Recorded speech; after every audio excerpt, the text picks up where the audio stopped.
Hello বন্ধুরা, আবার চলে এলাম আপনাদের সাথে দেখা করতে। কালকে রেসিপি দিতে পারি নাই, অসুস্থ হয়ে পড়ছিলাম। এর জন্য আজকে ভাবলাম অনেক দিন হয়েছে পুঁই শাকও খাই নাই, মিষ্টি কুমড়া আলু দিয়া বেগুন দিয়া পুঁই শাক বানাইয়া খামো।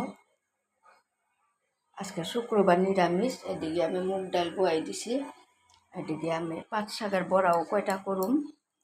আর পাট শাক বড়ার করার জন্য তো চাউল গুঁড়াও নাই, ভাবলাম একটু সুজি রাখছি ভিজাইয়া ময়দা দিয়া কয়টা খামো, আপনাদেরকে এটাই শেয়ার করতেছি।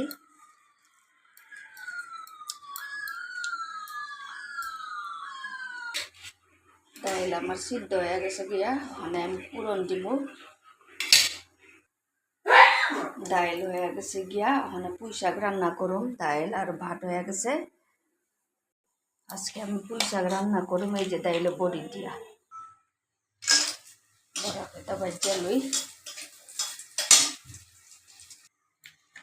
বেগুনটাও একদম সুন্দর করে বাজিয়া লমু।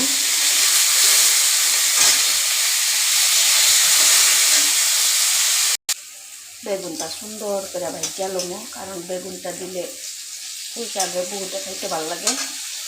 এখন আমি এই যে বড়ার জন্য এটা রেডি করে লই, একটু গুঁড়া করে নিই। এদিকে আমি পুঁই শাকটাও গুঁড়া দিলাম। অনেক দেরি হয়ে গেছে আসলে, একটা হাতে কাজ করতে করতে করতে কাপড় দিতে দিতে, তাই আরও মিষ্টি কুমড়োটা একদম ফুটো করে দিলাম যাতে জলদি সিদ্ধ হয়। দিলাম পুঁই শাক,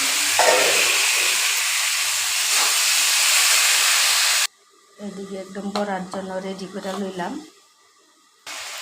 এখন জন্য আমি এই যে একদম গুঁড়া করে লইছি বড়াটা, আর এই যে বেগুন পাঁচ শাকটা একদম রেডি করে লইলাম। আসলে আমি পাঁচ শাকটা না ঝোল খাইতে আনছিলাম, চিন্তা করলাম আজকে নিরামিষ বড়াই হয়ে যাক গরম গরম ভাতে।